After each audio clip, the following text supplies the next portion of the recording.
Après la rentrée des classes, on va s'intéresser à celle des salariés. Avec vous, Christelle, une nouvelle tendance s'installe dans les entreprises, travailler debout.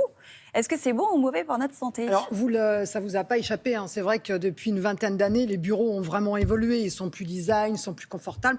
Ils sont même ergonomiques. Mais savez-vous quel est le défaut des bureaux en général? Ce sont des bureaux. On est courbés. C'est qu'ils nous clouent tous. Ils nous clouent sur nos chaises plusieurs heures par jour. Et ça reste une évidence.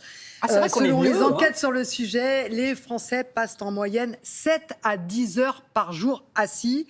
Et le télétravail, évidemment, ça n'a pas arrangé les choses parce qu'on a supprimé ces déplacements pour essayer un peu plus encore au travail. D'où l'idée, ça c'est une idée qui nous vient des États-Unis il y a une bonne vingtaine d'années, de faire des bureaux debout. C'est-à-dire que vous pouvez passer debout quand vous en avez envie, et ça pourrait diviser le nombre d'heures passées sur notre chaise. Du coup, est-ce qu'il y a un intérêt pour notre santé? Parce que c'est ça la question clé. Oui, absolument. Parce qu'en fait, tout plutôt que de rester assis, on sait aujourd'hui que la position debout est considérée comme un véritable fléau pour notre santé, au même titre, selon l'Agence américaine de santé, que la cigarette, l'alcool ou encore la malbouffe.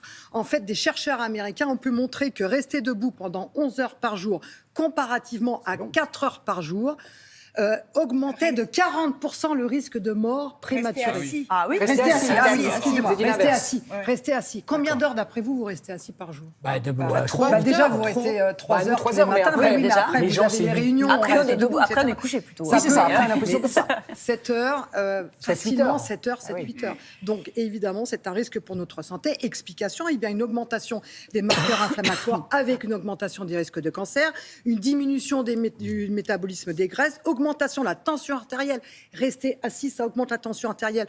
Donc, une augmentation des risques de maladies cardiovasculaires. Et enfin, une moins bonne sensibilité à l'insuline. Ça veut dire qu'on augmente le risque de diabète. Il ne faut pas rester debout parce que c'est très dangereux pour rester assis. Pourquoi je ne peux pas vous rester debout? C'est dingue. Il faut rester debout et ne pas rester assis. Ne jamais rester assis très longtemps. Et est-ce qu'on fait du gras quand on travaille assis? Bien sûr, vous faites du gras. Oui, mais le gras, c'est la vie. Vous faites du gras. Absolument.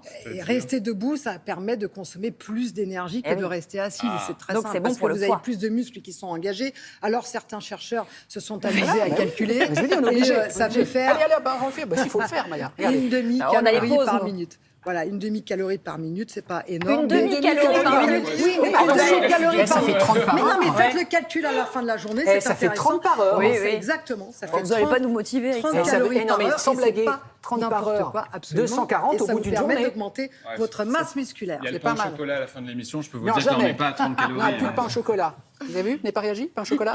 Non, voilà. Moi, je veux bien une chocolatine. Mais... Vous aviez oublié. Oui, c'est vrai. Travailler debout, c'est pas un peu dangereux pour le dos, du Alors coup? c'est ce qu'on peut penser. On peut penser qu'effectivement, rester debout, ça fait mal au dos. Alors pour les personnes qui ne sont pas habituées, évidemment, on peut avoir quelques tensions musculaires.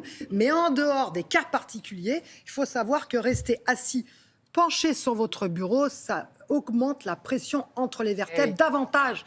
La position debout, finalement, n'est pas traumatisante. En plus, quand vous êtes debout, vous musclez davantage ces muscles posturaux, vous savez, les muscles qui tiennent notre colonne vertébrale. Or, on sait que l'une des principales causes de pathologie du rachis, c'est la faiblesse musculaire. Donc, rester debout, ça tonifie vos muscles et ça protège votre dos. Oui, Voilà. mais ça fait mal aux jambes. On gonfle, C'est vrai on gonfle que un peu pour quand les même. femmes en particulier qui ont une insuffisance veineuse, la pression est plus importante lorsqu'on est debout que lorsqu'on est assise. Souvent du rêve, en Sofiane. revanche, sachez, madame, que 80% de vos petites veines passent dans vos muscles des membres inférieurs. Donc, plus vous êtes musclé des membres inférieurs, plus vos veines sont tenues. Donc, en fait, quand vous restez assis, ce n'est pas une bonne solution. En fait, il faut rester debout et marcher quand on a des problèmes vasculaires. Alors là, à l'ordinateur, debout, marcher. Mais non, mais là, si, on peut aller discuter, on peut... Allonger au lit, on peut aussi Non, travailler. non, allonger sans ça, bouger. ça, c'est très bien. Je vous propose qu'on en débatte à la machine à café tout à l'heure. Oui, bien sûr, debout. En marchant. Voilà.